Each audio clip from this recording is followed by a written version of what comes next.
देर आया दुरुस्त आया तो कहना शायद मुनासिब नहीं होगा इस सिलसिले में, लेकिन अब यह है कि जिस किस्म का फैसला लिखा गया है उसको अगर आप अपील में भी लेके जाएंगे तो उसकी बेपनाह ऐसी वर्डिंग है जिसको एक एक करके अनडू करना बहुत मुश्किल हो जाएगा। और ये जो ख्याल है ये कि इसके बाद वो इसको चैलेंज करेंगे इस्लामाबाद हाई कोर्ट में और फिर सुप्रीम कोर्ट में।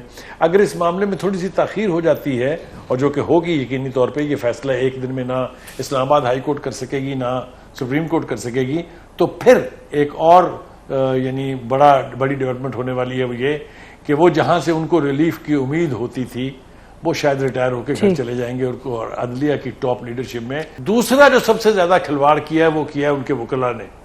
अगर आप इसी पिछले 2 दिन की पेशीज को ले लें तो इतने प्रोवोकेटिव एटीट्यूड था वो जो न्याजी साहब वकील हैं उनका भी, खुद ख्वाजा हारिस साहब का भी, ये सीनियर वकील हैं, इन लोगों को बिहेव करना चाहिए। किसी ने कहा बाहर बंदे खड़े हुए हैं, किसी ने कहा मैं आपसे बदला लूंगा, इन्होंने भी खराबी पैदा की है। आप आदी नहीं है सही फैसले सुनने के, आपको ये बर्दाश्त अब पैदा करनी पड़ेगी, इसलिए कि चीजें चेंज हो रही हैं, बदल रही हैं। ये जरूरी नहीं है कि आप अदालतों के ऊपर चढ़ाई करें, आपको कोई ना पूछे। वकला ने क्या किया था जुडिशियल कमीशन में आपको तो याद नहीं होगा, सुप्रीम कोर्ट में क्या किया था ना वो याद होगा आपको, इस्लामाबाद हाई कोर्ट में क्या किया था ना वो याद होगा आपको, लाहौर हाई कोर्ट में आपने क्या किया था वो भी आपको याद नहीं है।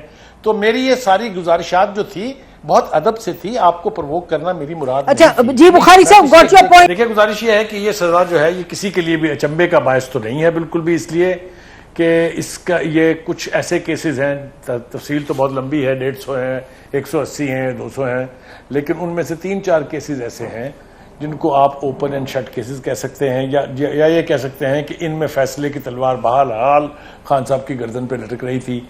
वो चाहे फॉरेन फंडिंग का मामला है, वो चाहे टैरन खान के केस का मसला है, तोशा खाना है, और अब अबव एवरीथिंग दिस 9 मई के जो नए केसेस रजिस्टर हुए हैं ये बहुत खौफनाक नौइयत के केसेस हैं। और इनमें मुझे ये कहते हुए बड़ी हिम्मत पैदा करनी पड़ रही है कि इनमें किसी न किसी तरीके से कोई ना कोई सजा तो होगी। अब आप जो हमारे सामने केस है जिसमें आज उनको सजा हुई है 3 साल की, ये तोशा खाना का केस है। तोशा खाने के हवाले से यानी केस में जान थी या नहीं थी, लेकिन जिस तरीके से उसमें ताखीर की गई, जिस तरीके से बैक एंड फोर्थ स्टेटमेंट्स जो हैं वो तब्दील किए गए, पहले कहा कि मैंने कोई तोहफे बेचे नहीं हैं, फिर कहा मैंने कोई लिए नहीं है, फिर कहा मेरे एडीसी ने बेच दिए हैं, फिर बेपनाह दफा आप आगे पीछे गए हैं। ये तो बात है खान साहब की अपनी। लिहाजा दूसरा जो सबसे ज्यादा खिलवाड़ किया है वो किया है उनके वकला ने। अगर आप इसी पिछले 2 दिन की पेशीज को ले लें तो इतने प्रोवोकेटिव एटीट्यूड था वो जो न्याजी साहब वकील हैं उनका भी, खुद ख्वाजा हारिस साहब का भी, ये सीनियर वकील हैं, इन लोगों को बिहेव करना चाहिए। किसी ने कहा बाहर बंदे खड़े हुए हैं, किसी ने कहा मैं आपसे बदला लूंगा, इन्होंने भी खराबी पैदा की है।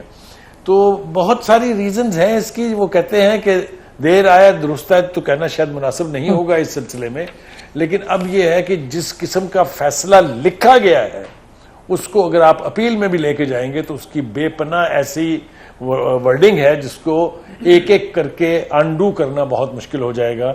और ये जो ख्याल है ये कि इसके बाद वो इसको चैलेंज करेंगे इस्लामाबाद हाई कोर्ट में और फिर सुप्रीम कोर्ट में।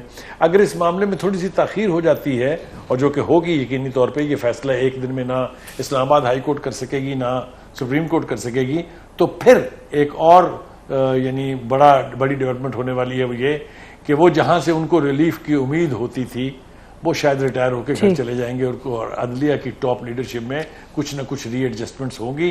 तो उससे भी सूरत हाल जो है उसकी गंभीरियत का अंदाजा लगाना मुश्किल काम नहीं है। तो all in all difficult situation आप कह रहे हैं बुखारी साहब। जी I agree with you. Yes जी शेर अफजल साहब। जी मैं बुखारी साहब ने जो बातें की हैं सरासर हक़ाइक़ के मुनाफी की हैं। पहले तो उन्होंने वकला के हवाले से बात की कि वकला ने बड़ा नेगेटिव किरदार अदा किया। गुजारिश ये है कि इस पेशे से वाबस्ता हुए दहाइयाँ गुजर गई है, ज़िंदगी में ऐसे ट्रायल नहीं देखे किसी भी वकील ने। पाकिस्तान में किसी अदालत में आज तक तारीख़ में इस तरह ट्रायल नहीं हो गुजरे हैं, और ना कभी वकला को इस तरह अदालती रवैये से इतनी तकलीफ और रंज हुई है। रोज़ाना पेशियों के दौरान तलखियाँ, देखिए वकला अदालत की इज़्ज़त तब तक करते हैं जब तक वकला को इल्म हो कि हमारे सामने मुंसिफ बैठा है। जब ये बिलीफ आपका पुख्ता हो जाए कि सामने मुंसिफ की कुर्सी पे बैठा हुआ शख्स जो है कंप्रोमाइज्ड है, तो फिर वो शख्स या उस कुर्सी पे बैठा हुआ प्रिटेंडेड मुंसिफ जो है वो अपने वो हकूक़ को देता है जो हकूक़ रिस्पेक्ट के हवाले से होते हैं, डिग्निटी के हवाले से होते हैं। और जहाँ पे जज खुद ही रोज़ाना आपको शटअप कहें, आपको, मुझे खुद उन्होंने कहा था कि जी आपको लाया गया है, या किसी को कहे ऊंची आवाज़ से बात न करो, किसी को आप कहें कि जी इसको बाहर निकालो, रोज़ाना। और सिर्फ हमारे साथ नहीं है, इस्लामाबाद बार एसोसिएशन ने इस पे रिजोल्यूशन दी आए दिन, और दीगर केसेस में वकला के साथ जहाँ तक केस के मेरिट का ताल्लुक है। अदब तो बहरहाल अपने साथ, वो it is about your self, not जो जज सामने बैठे हैं। अच्छा, तो अगर आप लोग अदब का पास छोड़ते हैं तो वो फिर अपने पे कमेंट होता है। नहीं, अदब का पास तो हम किसी हालत में नहीं छोड़ते जी जी। लेकिन जहाँ पे कोई प्रिजाइडिंग ऑफिसर या कोई जज जो है आपकी तौहीन या बेइज्जती या बेअदबी करता है, वो कंडोन नहीं हो सकती है। दूसरी बात, बिल्कुल नहीं कंडोन हो सकती। दूसरी, बुखारी साहब ने एक बात की कि ये shirt and close, open and shut cases है। ये जो केस हैं तो शाखाना का ट्रायल में हम रोज़ाना हर गवाह हर मौके पर मौजूद रहे, हमारे सामने हुआ है, ये हमारा पेशा है और इसी में हमारी एक्सपर्टीज़ है।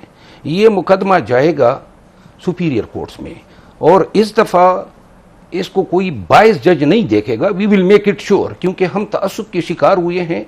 हमने बेहतरी कोशिश की, पूरी दुनिया को पता है और पूरे पाकिस्तान को इल्म है कि हम चाहते थे कि कोई अनबायस जज, और ये बुनियादी हक है पाकिस्तान नहीं दुनिया में हर शख्स का, कि उसका फैसला करने वाला ट्रिब्यूनल या अदालत का जो जज हैं वो मुनसिफ हो, वो इम्पार्शल हो।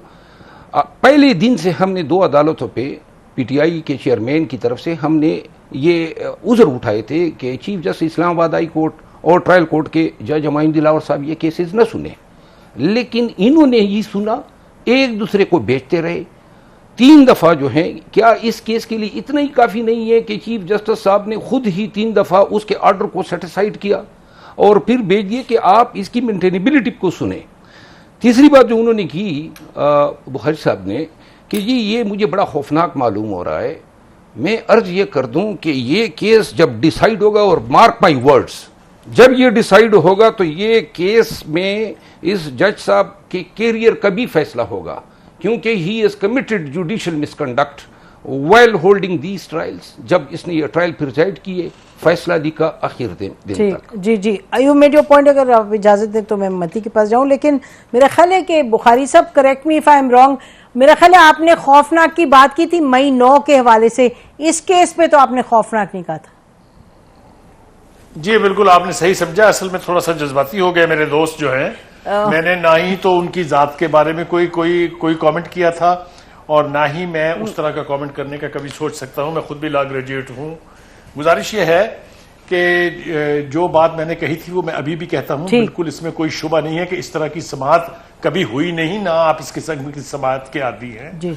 आपकी इस अदलिया में जितने केसेस आज तक चले हैं उनके ऊपर क्या कहा जा रहा है वो, उसके बारे में मैं इस वक्त तफसील में जाना नहीं चाहता हूं, क्योंकि मेरे साथी फिर और ज्यादा प्रवोक होंगे इसके ऊपर। आप आदी नहीं है सही फैसले सुनने के। आपको ये बर्दाश्त अब पैदा करनी पड़ेगी, इसलिए कि चीजें चेंज हो रही हैं, बदल रही हैं। ये जरूरी नहीं है कि आप अदालतों के ऊपर चढ़ाई करें, आपको कोई ना पूछे। वकला ने क्या किया था जुडिशियल कमीशन में, आपको तो याद नहीं होगा। सुप्रीम कोर्ट में क्या किया था ना वो याद होगा आपको। इस्लामाबाद हाई कोर्ट में क्या किया था ना वो याद होगा आपको। लाहौर हाई कोर्ट में आपने क्या किया था वो भी आपको याद नहीं है। तो मेरी ये सारी गुजारिशात जो थी बहुत अदब से थी, आपको प्रवोक करना मेरी मुराद नहीं थी। जी बुखारी साहब, गॉट योर पॉइंट।